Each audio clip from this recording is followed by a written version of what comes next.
Let's talk about Israel-India defense cooperation with the Israeli Consul General to South India, Ms. Dana Kursh. How are you doing it here in India? It's an amazing celebration of strength and power of India and of the Indo-Israel partnership when it's come to defense, and we even have food when it's come to food security.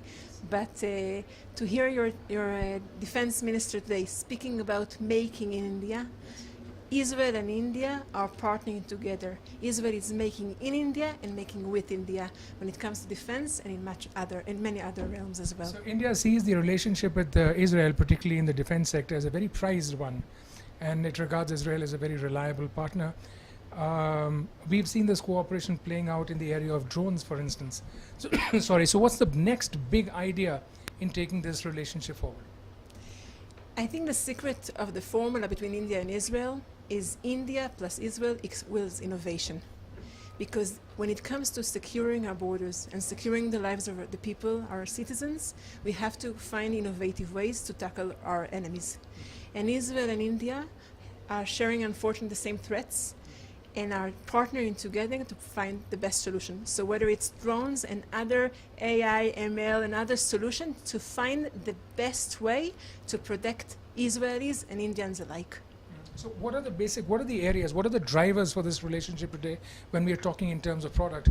We are told that Rafael, for instance, is displaying a product called ROX, which is a missile system. So what are the drivers from a policy point of view for this relationship?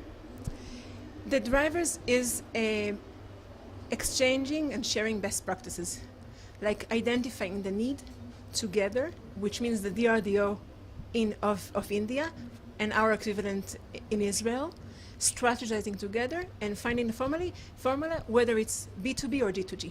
So when it comes to B2B, and you are right, and we are just now witnessing signature of other Make in India endeavor of an Israeli company which is manufacturing and producing and doing R&D together on the ground. And it can basically to answer all the challenges and all the threats that both India and Israel are facing.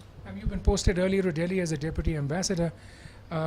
We know that there are several big ticket India-Israel defense deals which are just waiting to be signed, which are almost finalized, amongst them being MRSAM and SRSAM, and also the additional order for the AWACS. What is the status of these deals which are very close to being signed?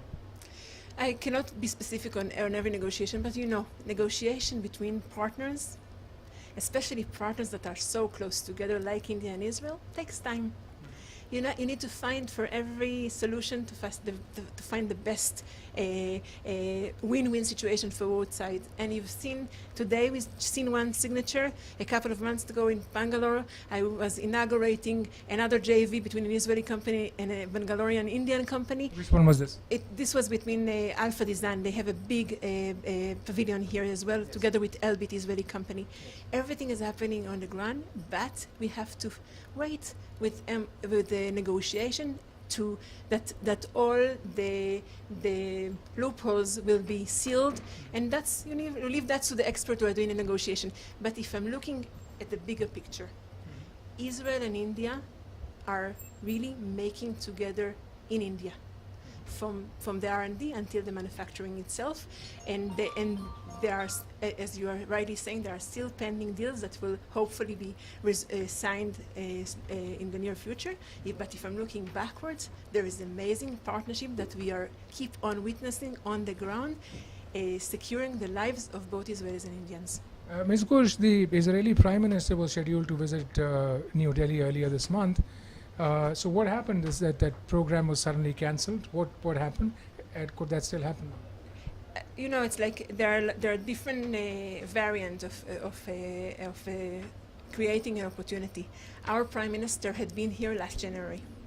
And it was a reciprocal visit to the visit of Prime Minister Modi that came for the first time. An Indian Prime Minister came in July 2017, and they signed numerous deals and launched a new strategic partnership when it comes to water.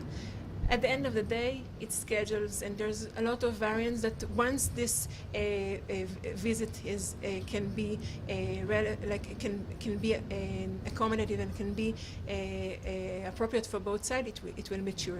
I leave to the headquarters in Delhi together with our headquarters back home to finalize the timing. And it's now public knowledge that India and Israel are very close to actually, India is very close to inducting an Israeli combat drone called the Heron TP. When is this going to happen? And in terms of intimacy of relationships between the two countries, how is this going to play out? How big a symbol will the Heron TP be? Sir, I'm not going to refer to one specific deal that is going to happen, but I'm just taking away the characterization of our relationship that you gave, intimacy. We, India and Israel, are strategic partners with intimate relationship, and we are identifying what are the opportunities and what are the challenges and uniting forces to face them together. So whether it's this deal that you are referring to and others, I know that our unique bond and this intimacy that exists will continue on and will lead to more and more making in India and making with India by Israelis. And you're the Consul General based out of Bangalore, which is the aerospace capital of the country. Tell me, at a government level, how are the two countries encouraging the cooperation between the two countries, the intimacy which you referred to? Thank you so much. Space, what's amazing is that we have from security to food security. So we are partnering when it comes to defense until water and agriculture. But you are adding to our formula and our partnership space. And the fact that in Bangalore, the headquarters of ISRO is here, I can tell you that in the federal level, when Prime Minister Modi went to Israel, there were 7 MOUs signed. 2 of them were in the cyber issue, because we are really trying not just to partner together when it comes to Earth, is even together to tackle challenges and to find opportunities when it comes to space. And that is something that we are doing, and it's happening. Different satellite, in one of the biggest launching that you had of a satellite from here of 104 mini satellites on it, there are 4 Israeli ones. The partnership is in every way, and on the ground and even in the space. You can see that the hands of the Israeli Consul General in Bangalore are full. There is a lot of activity, and the relationship is very significant and intimate. Thank you very much, ma'am, for talking to us. Thank you. Very much. All the best, and wish you a great Aero India as the same. Thank you so much.